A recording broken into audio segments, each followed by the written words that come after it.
السلام علیکم پیارے ویورز، لکھاری آن لائن یوٹیوب چینل میں آپ سب کو خوش آمدید کہتی ہوں۔ اگر آپ نے چینل کو سبسکرائب نہیں کیا تو اسے سبسکرائب کر کے بیل آئیکن کو لازمی پریس کریں۔ چلتے ہیں ہماری novel Jaan Aziz written by Soni Mirza, قسط نمبر 16 کی جانب۔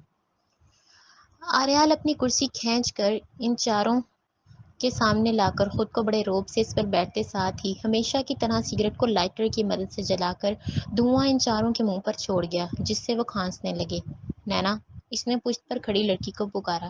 جی ٹائیگر، تمیز کو فون لگاؤ اور پوچھو اس سے کہ کہاں ہے وہ پچھلے 2 دن سے دفتر نہیں آیا۔ ڈارلنگ نے بتایا تھا کہ اس کی طبیعت ٹھیک نہیں ہے۔ میرے بلانے کے باوجود بھی وہ یہاں نہیں پہنچا، اور کل وہ یہاں موجود ہونا چاہیے، ورنہ تم اپنی خیر منا لینا۔ لیکن اس سب میں میرا کیا قصور ٹائیگر؟ فضول سوالات نہیں کیا کرو۔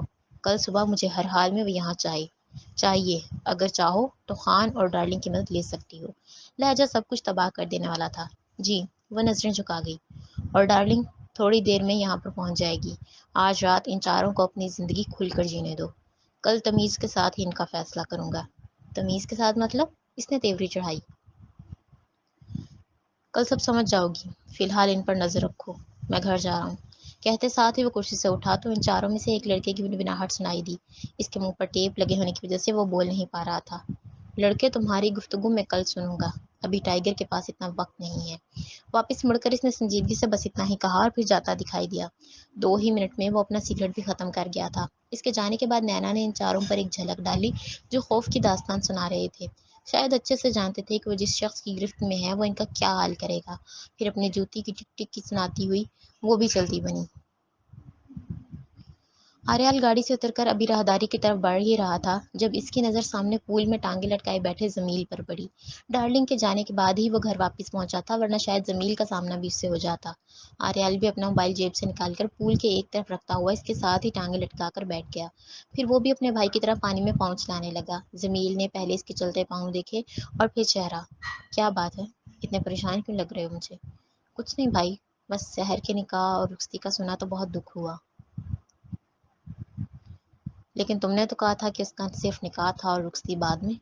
ہونا تو ایسا ہی تھا، لیکن لڑکیاں نے ضد کی اور پھر رخصتی بھی ہو گئی۔ یہ تو اچھی بات ہے، اور تمہیں اتنا اداس ہونے کی ضرورت نہیں ہے۔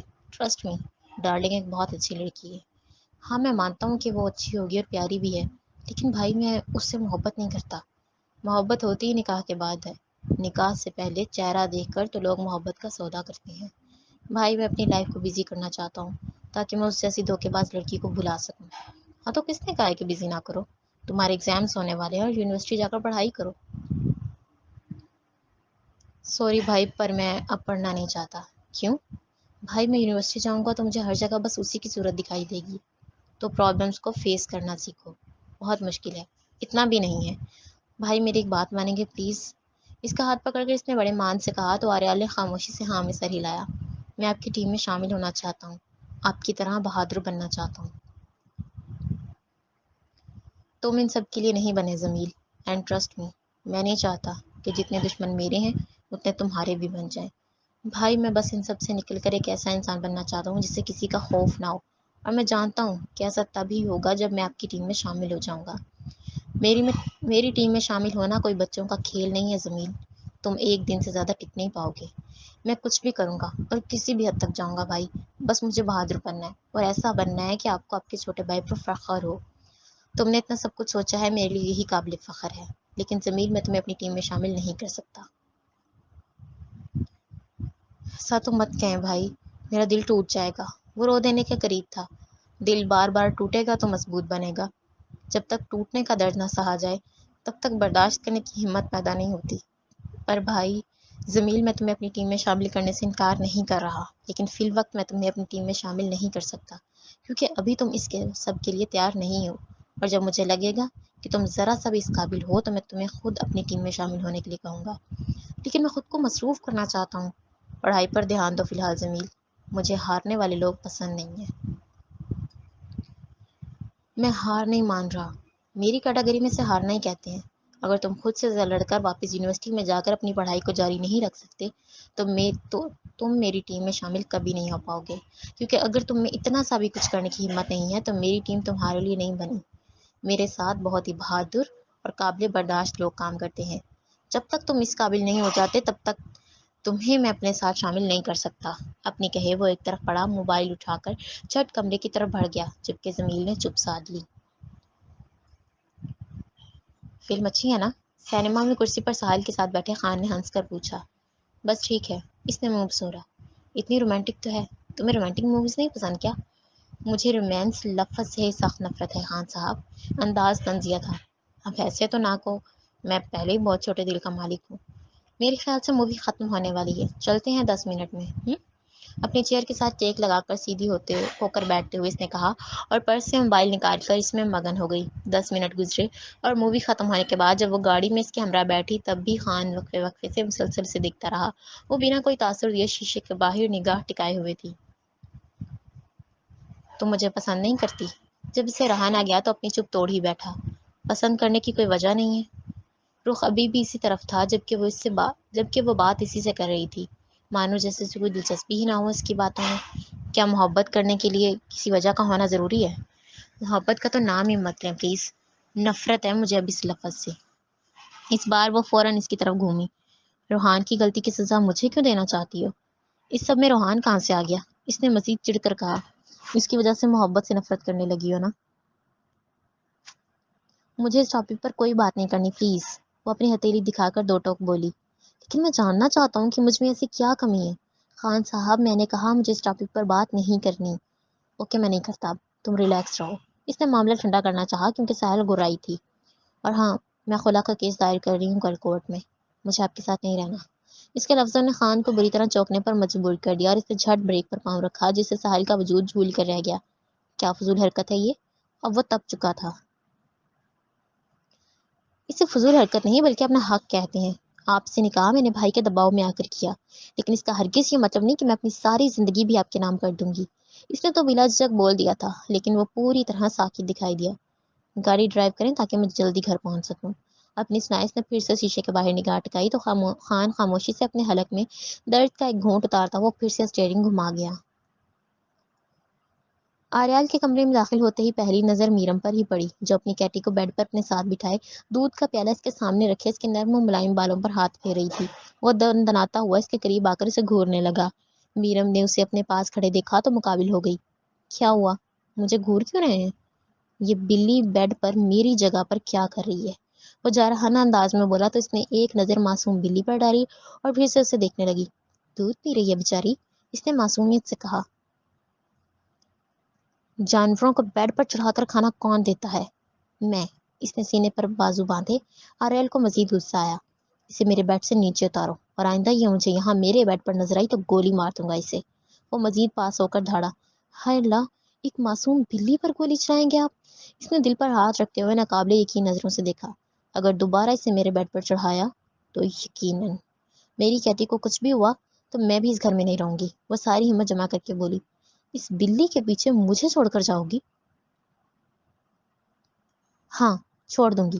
اس کا جواب سنتے ہی وہ غصے سے ناک پھلاتا ہوا بلی کی طرف بڑھا تو اس کی آنکھوں میں اٹھتے قہر کو دیکھ کر میرم بھی فوراً اس کی طرف لگ گئی۔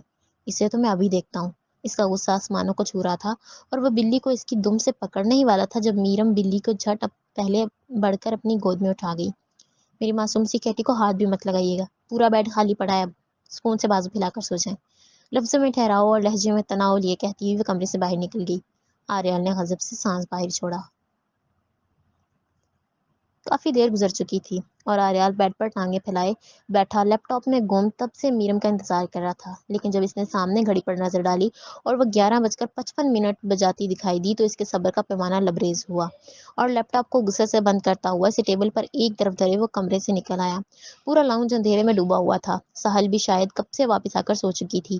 اس کی نظریں مسلسل میرم کو تلاش کر رہی تھیں، لیکن جب ڈرائنگ روم کے پاس سے گزرتے ہوئے اس کا دروازہ آدھا کھلا پایا تو اندر داخل ہوا۔ وہ بیڈ پر ایک طرف بازو لٹکائے لیٹی بلی کو اپنے سینے سے لگائے ہوئے تھی۔ بلی بھی شاید گہری نیند میں تھی۔ اسے یوں بلی کو گلے لگائے دیکھ وہ اپنی پیشانی سے ٹیڑھ گیا، پھر اس کے قریب جا کر اسے بازو سے ہلانا شروع کیا۔ میرم، میرم۔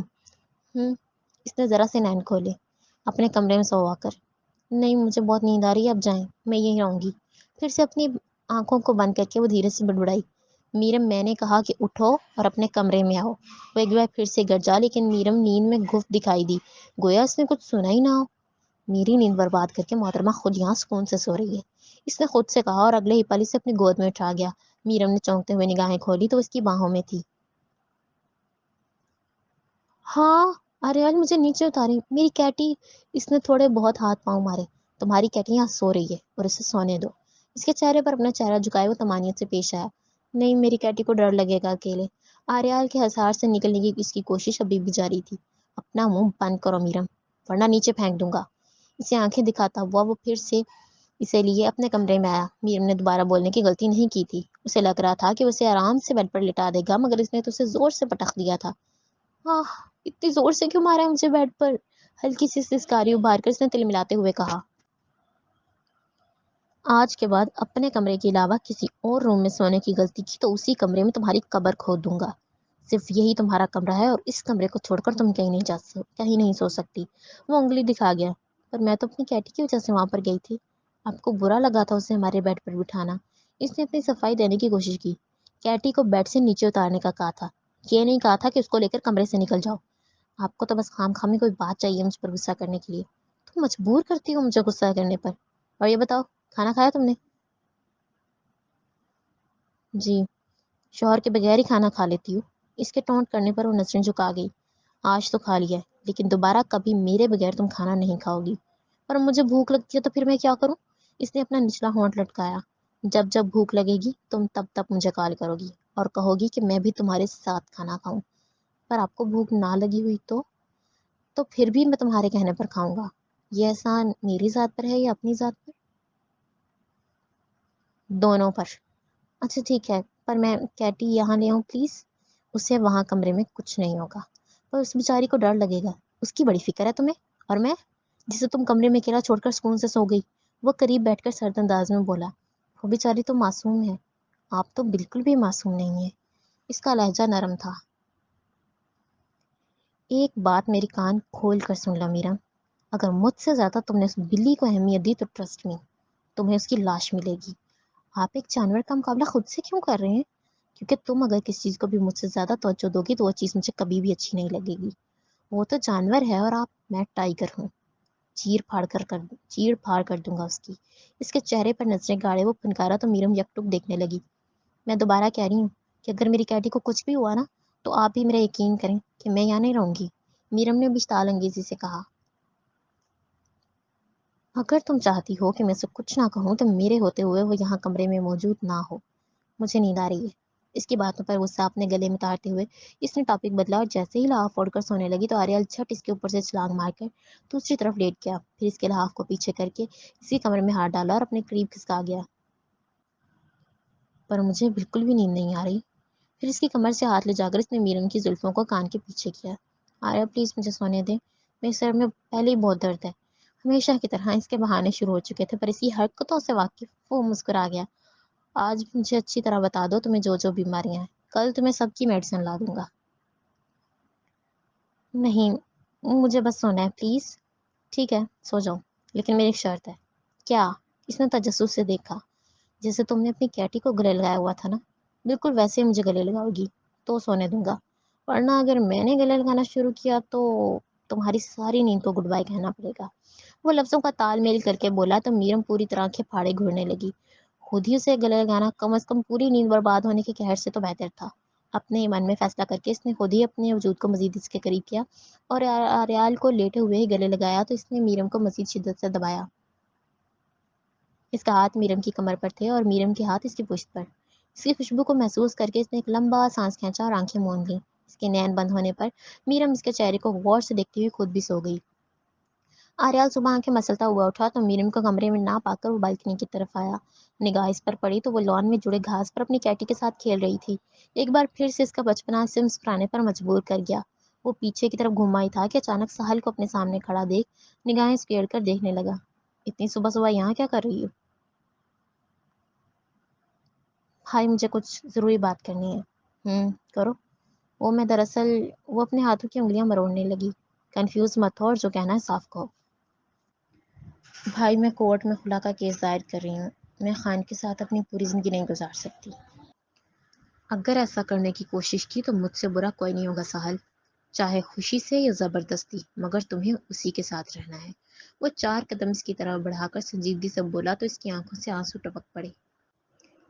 بھائی میں اس سے محبت نہیں کرتی، میرے دل میں اب بھی کہیں روحان۔ اس سے پہلے کہ وہ ڈرتی ڈرتی مزید کچھ بولتی، اس نے ساحل کی بالوں کو اپنی گرفت میں پکڑا اور اس کا گلا دبانے لگا۔ وہ درد سے سسکاریاں ابھارنے لگی تھی۔ آج تم نے اس گھٹیا شخص کا نام اپنی زبان پر لایا ہے۔ آئندہ اگر میں نے تمہارے منہ سے روحان کا نام سنا تو تمہیں میرے ہاتھوں سے کوئی نہیں بچا سکتا ساحل۔ اس کی آنکھوں میں اٹھتا لاوا دیکھ کر وہ مزید شدت سے رونے لگی۔ اس نے گلا دبایا ضرور تھا، مگر اتنی زور سے بھی نہیں کہ وہ برداشت نہ کر پائے۔ اور ٹھیک 1 ہفتے کے بعد تمہاری رخصتی ہے۔ اگر مجھے شکایت کا موقع ملا تو تمہیں زندگی گزارنے کا موقع نہیں ملے گا، سمجھ گئی؟ اپنے لفظوں کے تیر چلا کر اس نے گلے سمیت اس کے بال بھی چھوڑ کر پیچھے دھکیلا۔ چاہے وہ بیوی ہو، بھائی ہو، بہن ہو یا اس کی ٹیم کا کوئی بھی ممبر، اس کے لیے سب برابر تھے، سب کے لیے ایک سی سزا تھی۔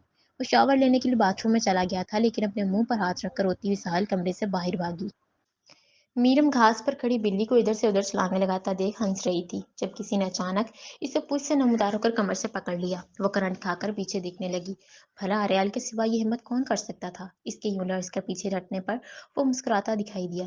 اریال ٹرائی دیا تھا آپ نے مجھے۔ اس نے سر جھٹکا تو اسے بازو سے پکڑ کر وہ پھر سے اپنی طرف کھینچ گیا۔ تم ٹائیگر کی بیوی ہو، کسی سے ڈرنے کی ضرورت نہیں ہے۔ وہ ناشتہ کر لیا آپ نے؟ نہیں، تمہارے بغیر کیسے کر سکتا ہوں؟ اچھا تو پھر ادھر چل کر ناشتہ کرتے ہیں۔ یہ ہمیشہ مجھ سے فرار کیوں چاہتی ہو تم؟ وہ اسے جانچتی نظروں سے گھور رہا تھا۔ فرار نہیں، وہ بس میں چاہتی تھی کہ آپ ٹائم سے ناشتہ کر لیں، ورنہ دفتر سے لیٹ ہو جائیں گے۔ وہ میرا آفس ہے، میرے لیٹ پہنچنے پر کس کی ہمت ہے کہ وہ مجھ سے سوال کرے؟ ہاں مگر وگر کچھ نہیں۔ تمہیں بس یہ کہنا تھا کہ آج ساحل کو لے کر شاپنگ کرنے چلی جانا۔ تمہارے اکاؤنٹ میں نے کافی ساری اور رقم ٹرانسفر کروا دی ہے، لیکن اگر پھر بھی تمہیں ضرورت ہوئی تو تم مجھ سے کہہ سکتی ہو۔ لیکن آج آپ خود مجھے گھر سے کیسے باہر جانے کا کہہ رہے ہیں؟ وہ پوری طرح حیران دکھائی دی۔ کیونکہ ساحل تمہارے ساتھ ہوگی اور شادی کی شاپنگ کرنا بھی تو ضروری ہے۔ کس کی شادی؟ ساحل کی 1 ہفتے بعد رخصتی کر رہا ہوں میں، اور اس کی رخصتی کے ساتھ ساتھ زمیل کی بھی شادی ہو رہی ہے۔ کیا؟ زمیل کی شادی؟ مگر کس سے؟ اس نے پھر سے تعجب سے گھوری ڈالی۔ ڈارلنگ سے۔ ڈارلنگ کا نام سنتے ہی اس کے سر پر پہاڑ ٹوٹ پڑا۔ کیا؟ ڈارلنگ سے؟ آپ کو کوئی اور لڑکی نہیں ملی میرے معصوم سے دیور کے لیے؟ پہلی بات تو یہ کہ وہ معصوم نہیں ہے، اور دوسرا ڈارلنگ ایک بہت ہی اچھی لڑکی ہے۔ پتہ ہی ہے مجھے وہ جتنی اچھی ہے۔ اس نے منہ چڑھایا۔ جھلس ہو رہی ہو؟ وہ سینے پر ہاتھ باندھ کر مسکراتے ہوئے پوچھنے لگا۔ اس نے یکدم دیکھا۔ میں کیوں جیلس ہوں گی اس سے؟ ظاہر ہے اب تمہارے شوہر پر کرش ہے، اس کا تو جلن تو ہوگی تمہیں۔ انداز میں شرارت تھی۔ نہیں، مجھے کوئی فرق نہیں پڑتا، اور ویسے بھی اب آپ کی بھابھی بننے والی ہے وہ، تو پھر تو جلن کا سوچ بھی نہیں سکتی میں۔ ہاں وہ بھابھی ضرور بنے گی، مگر پہلے وہ میری ٹیم کا حصہ ہے۔ ٹیم کا حصہ ہے تو مجھے اس سے کیا غرض؟ اس نے کندھے اچکائے۔ اچھا جی، پر ایک بات تو بتائیں۔ ہم ڈارلنگ تو اکثر اس کے لیے لفظ استعمال کرتے ہیں جو ہمیں اچھی لگے، اور بیوی ہو، پھر آپ نے اس کا نام ڈارلنگ کیوں رکھا؟ کیونکہ وہ مجھے اچھی لگتی تھی۔ وہ من ہی من میں ہنس کر بولا تو چہرے پر بھرپور سنجیدگی تھی۔ میرم ناگواری کا ایک گھونٹ اپنے گلے میں اتارتی ہوئی اسے تاڑنے لگی۔ ویسے اپنی ہونے والی بھابھی پر بری نظر نہیں رکھنی چاہیے۔ کس نے بری نظر رکھی ہے؟ میں نے تو بالکل نہیں۔ ابھی آپ نے ہی تو کہا کہ وہ آپ کو اچھی لگتی تھی، اور سچ کہوں تو اچھی تو اب بھی لگتی ہے، لیکن پیاری تم زیادہ ہو۔ اس نے مزید قریب ہوئے کہا۔ نہیں، وہ بھی کافی پیاری ہے۔ کتنی پیاری آنکھیں ہیں اس کی۔ جرمن لڑکی ہے تو پیاری کیوں نہیں ہوگی؟ ہاں ہے وہ بھی پیاری، لیکن تم زیادہ ہو۔ میرے خیال سے ناشتہ ٹیبل پر لگ گیا ہوگا، ہمیں چلنا چاہیے۔ اس نے بات کو آئی گئی کرنے کی کوشش کی۔ اوکے چلتے ہیں، لیکن تم جب مارکیٹ جاؤ تو اپنی لائیو لوکیشن مجھے سینڈ کر دینا۔ ویسے تو میں نے تمہارا موبائل ٹریکر پر لگایا ہوا ہے، لیکن پھر بھی۔ اور ہاں، مارکیٹ سے اپنے لیے ایک بلیک کلر کی خوبصورت سی نائٹی خرید لینا۔ جب میں شام کو واپس آؤں تو اسے پہن کر تمہیں اپنے سامنے تیار کھڑا دیکھوں۔ اس کے اگلے پچھلے الفاظوں کو بھول کر دماغ نے بس نائٹی لفظ کو ہی ذہن میں بٹھایا، اور وہ دیدے پھاڑ کر اسے دیکھنے لگی۔ اب چلو چلتے ہیں ناشتے کے لیے۔ اسے پوری طرح منجمد کر کے وہ ہاتھ پکڑ کر اسے اپنے پیچھے پیچھے چلانے لگا۔ کیا بات ہے؟ تھوبڑا کیوں پھلایا ہوا ہے؟ زمیل نے اپنی بہن کو لانچ میں صوفے پر بیٹھے حیران و پریشان دیکھا تو اس کے سر پر ایک چپت لگاتے ہوئے ساتھ جگہ سنبھالی اور پوچھنے لگا۔ زندگی حرام ہو گئی ہے۔ پہلے کون سا حلال حرکتیں کرتی ہے تو؟ اس کی بات کو محض ایک ہنسی میں اڑاتے ہوئے اس نے ٹونٹ کیا تو وہ غصے سے اسے گھورنے لگی۔ اچھا بابا سوری، بول کیا ہوا ہے؟ معاملہ سیریس دیکھ کر وہ اس کی طرف گھوم کر پوری طرح سنجیدگی سے پوچھنے لگا۔ مجھے خان کے ساتھ نہیں رہنا یار، اور بھائی زبردستی ہفتے بعد میرے اس کے ساتھ رخصتی کر رہے ہیں۔ کیوں نہیں رہنا خان کے ساتھ؟ ارے تجھ سے تو کئی گنا زیادہ ہینڈسم ہے وہ۔ جمیل اگر تو سیریس ہو کر میری بات سن سکتا ہے، اس مسئلے کا حل نکال سکتا ہے تو یہاں بیٹھ، ورنہ اپنی شکل اٹھا اور دفعہ جا۔ سہل چڑ اٹھی تھی۔ اچھا میں سیریس ہوں، بتا کیا بتانا ہے؟ بتایا تو ہے یار، میں خان کے ساتھ نہیں رہنا مجھے۔ تو ایک کام کرتے ہیں کہ خان کو ہم کسی کنویں میں دھکا دے دیتے ہیں، وہ مر جائے گا تو جان چھوٹ جائے گی۔ میں بھی کتنی پاگل ہوں جو تجھ جیسی بیوقوف سے مشورہ لینے بیٹھ گئی۔ وہ اپنا سر پیٹ کر رہ گئی۔ بیٹا اب تو تیرا اس سے نکاح ہو چکا ہے، اس لیے کچھ نہیں ہو سکتا۔ نکاح کے بعد طلاق بھی ہو سکتی ہے۔ کیا پاگل ہو گئی ہے؟ اچھے خاصے بندے سے طلاق کیوں لینا چاہتی ہے؟ اسے زور کا جھٹکا لگا تھا۔ بس مجھے نہیں رہنا یار، تو کچھ کر پلیز۔ میں کیا کر سکتا ہوں؟ میری کون سنتا ہے اس گھر میں؟ اس نے صوفے کی ٹو سے ٹیک لگائی۔ تو پھر میں کیا کروں؟ مجھے ذرا سی بھی دلچسپی نہیں ہے خان میں۔ ایک کام کر۔ وہ جب سیدھا ہوا تو ساحل نے بھی دلچسپی سے دیکھا۔ کیا؟ تو خان بھائی کے منہ پر جا کر 2-3 تھپڑ مار دے۔ اس طرح وہ مرد بن کر اپنی انا پروار سمجھیں گے اور تجھے طلاق دے دیں گے۔ واہ کیا پلان بتایا تو نے۔ تالیاں۔ خود سے تالی بجاتے ہوئے اس نے پہلو میں بیٹھے شخص کا مذاق اڑاتے ہوئے کہا، تو اس قابل ہی نہیں ہے کہ تجھے کوئی بندہ مشورہ دے۔ ایسے فضول مشورے اپنے پاس ہی رکھ۔ ایک اور پلان ہے، اگر وہ بھی فضول ہوا نا تو ٹانگیں مار مار کے نیچے پھینک دوں گی۔ اس نے لفظ چبائے۔ ابے سن تو لے یار۔ سنا۔ جس دن تیری رخصتی ہوگی نا، اس دن نیند کی گولیاں لے کر سو جانا۔ لے پھر ساری دنیا کے لوگ مل کر تجھے نہیں اٹھا سکتے۔ ایک بار پھر سے اپنا مشورہ دیتے ہوئے اس نے اکڑ کر کالر سیدھا کیا۔ ہی۔ اس کی نقل اتار کر سہل نے ساتھ ہی اپنی ٹانگ اٹھائی اور اس کی کمر میں مار مار کر اسے نیچے پھینک دیا۔ وہ ہڑبڑاتا ہوا اٹھا اور اس کے بالوں کو اپنے دونوں ہاتھوں میں لے کر پوری قوت سے کھینچا۔ میرے بال چھوڑ جانور! وہ کھڑے ہو کر لڑ رہے تھے اور اس نے چیخ کر کہا۔ آریال آفس جا چکا تھا، اس لیے دونوں پوری طرح مطمئن ہو کر لڑنے میں مصروف تھے۔ تبھی میرم کمرے سے باہر نکلی اور انہیں یوں جھگڑتا دیکھ اونچی آواز میں چلائی، یہ کیا کر رہے ہو تم دونوں؟ بھابھی سے کہو کہ میرے بال چھوڑے۔ سہل چیخی۔ زمیل اس کے بال چھوڑو۔ آگے بڑھ کر وہ اس کے بالوں کو زمیل کی گرفت سے چھڑانے کی کوشش کرنے لگی۔ نہیں بھابھی آپ بیچ میں مت آئیں، اس چوہی نے کمر توڑ دی ہے میری۔ زمیل چھوڑو میں نے کہا۔ میرم پھر سے گھرائی اور زمیل کو دھکیل کر پیچھے کیا تو سہل اپنے سر کو پکڑ کر رونے لگی۔ کمینہ، جاہل، جانور، گھٹیا! وہ بولتی ہی چلی گئی اور زمیل پھر سے اپنی شرٹ سیدھی کرتا ہوا کمرے کا رخ کر گیا۔ میرم نے اس کے بال ٹھیک کیے، پھر اس کو صوفے پر بٹھا کر کمر کو سہلا گئی۔ آنے دو آج بھائی کو، اس کی تو آج طبیعت صاف کروا کر ہی رہوں گی، اس نے میرم کے ساتھ چپکے اشتعال سے کہا اور سون سون کرنے لگی۔ بہت جلد ملتے ہیں اسی نیکسٹ ایپیسوڈ کے ساتھ۔ اگر آپ کو ناول پسند آ رہا ہے تو اسے لائک کریں، کمنٹ باکس میں اپنی قیمتی رائے سے آگاہ کریں اور اپنے دوستوں کے ساتھ بھی لازمی شیئر کریں۔ تھینک یو سو مچ۔ اللہ حافظ۔